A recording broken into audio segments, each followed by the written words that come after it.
Peter Doocy walked into the White House briefing room with one question, a question nobody else was asking out loud. And when he asked it, the press secretary paused. Not a normal pause, not the kind where someone is choosing their words carefully, the kind where someone is deciding how much of the truth they can afford to give away. Because the official story about why the Strait of Hormuz is open right now doesn't add up. The timeline doesn't add up. The statements don't add up. And Doocy had the documents to prove it. This isn't about shipping lanes. This isn't about oil prices. This is about a back-channel deal that was never supposed to become public, a negotiation that happened outside the official framework, and a decision made at the highest levels of this administration that someone decided the American people didn't need to know about.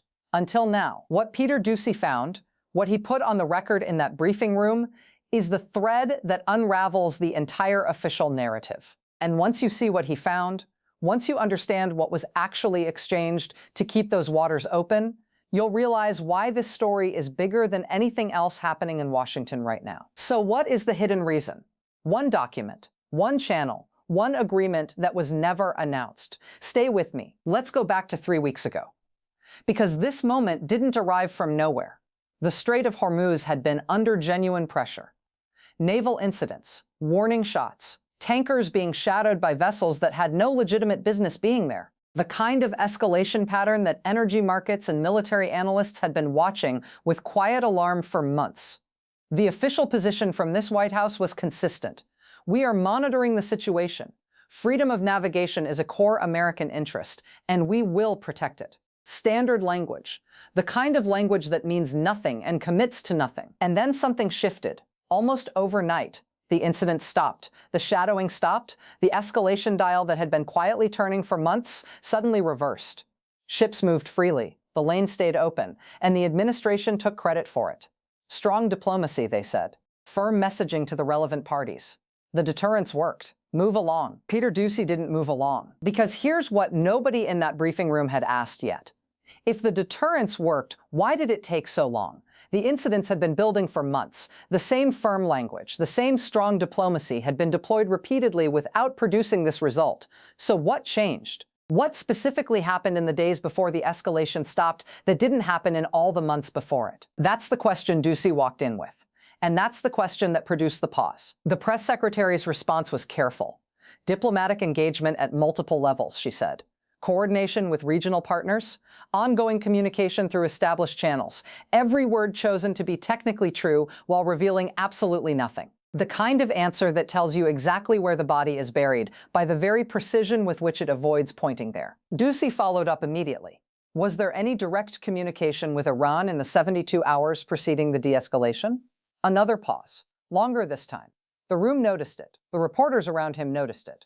Because that pause was an answer, even if the words that followed weren't. What has since emerged through sourcing and through documents that have been circulating among people who follow these negotiations closely is a picture that the administration did not want assembled in public. There was communication, not through the established channels the press secretary referenced, not through the European intermediaries that are the official diplomatic architecture for U.S.-Iran engagement, through a separate channel, a quieter one that involved commitments that have not been publicly disclosed, and that when you understand what those commitments were, explain everything about why the official story has been so carefully constructed to avoid specifics. The core of it is this. The Strait did not open because deterrence worked. The Strait opened because something was offered. And what was offered is what Peter Doocy was circling around in that briefing room when the press secretary's answers got careful in that very specific way. There are sanctions. There are always sanctions when it comes to Iran. Layers of them. Some statutory, some executive order, some bilateral, some multilateral. The architecture of sanctions on Iran is one of the most complex legal structures in American foreign policy.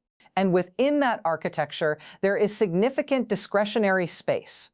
Space where an administration can, without congressional action, without public announcement, without formal policy change, make adjustments that have real economic consequence.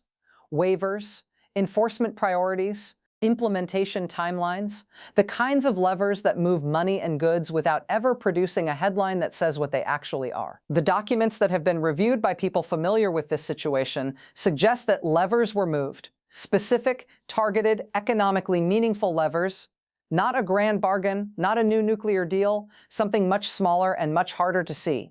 The kind of adjustment that an energy minister notices, the kind of signal that gets read in Tehran as an opening, the kind of quiet reciprocity that keeps waterways open without anyone ever having to say out loud what was exchanged. This is the hidden reason. And here is why it matters beyond the immediate question of the Strait. Because if this administration made undisclosed commitments to a foreign government to secure a specific short-term outcome, that is not diplomacy as the American public understands it. That is a transaction that was deliberately kept outside the public record. A transaction that has consequences for sanctions enforcement, for our allies in the region who were not consulted, for the broader architecture of pressure that has been built over years, that were decided unilaterally, quietly, and without accountability. Peter Doocy's question in that briefing room was not theatrical. It was not a gotcha. It was the one question that, once asked on the record, cannot be unasked. Because now there is a transcript. Now there is a moment where the press secretary chose her words with that specific kind of care that people who follow these briefings closely know how to read. And that transcript is going to sit in the record while the people who know what actually happened decide whether the story holds or whether something eventually comes out. Here's what we know for certain. The timing of the de-escalation does not match the official explanation. The pattern of naval incidents does not match the deterrence narrative. The specificity of the communications referenced by the press secretary, multiple levels, established channels, regional coordination, is the language of someone who has been briefed to cover ground without revealing it. And the pause before the answer to Doocy's follow-up question about direct communication with Iran is the kind of pause that appears in briefing transcripts when someone is choosing between the truth and the version of the truth that can be defended in public. None of this is conclusive. None of this proves a specific deal existed or that specific commitments were made. What it proves is that the official story has a shape, and the shape of that story has holes in it. And the holes have a geometry that points somewhere specific. Peter Doocy asked the right question. The room paused. The answer was careful in exactly the ways that matter. And the follow-up question, was there direct communication with Iran in the 72 hours before the de-escalation, is now part of the public record. Here's what happens next. The administration will continue to use the language of strong diplomacy and firm deterrence. The Strait will stay open for now for whatever reason it is actually staying open. The underlying agreement, if there is one, will operate quietly below the headline threshold in the enforcement discretion space where these things live when they are not meant to be seen.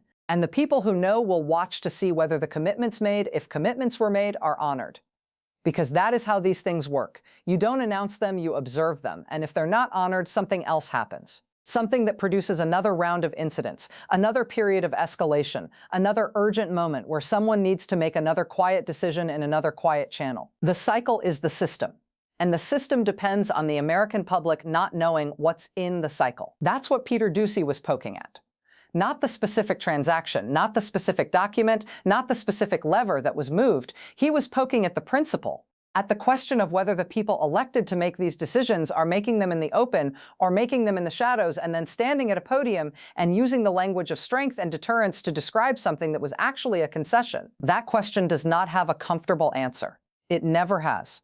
It applies across administrations, across parties, across every president who has had to navigate the gap between what the public wants foreign policy to look like and what foreign policy actually requires to function. But the discomfort of the question does not make it the wrong question.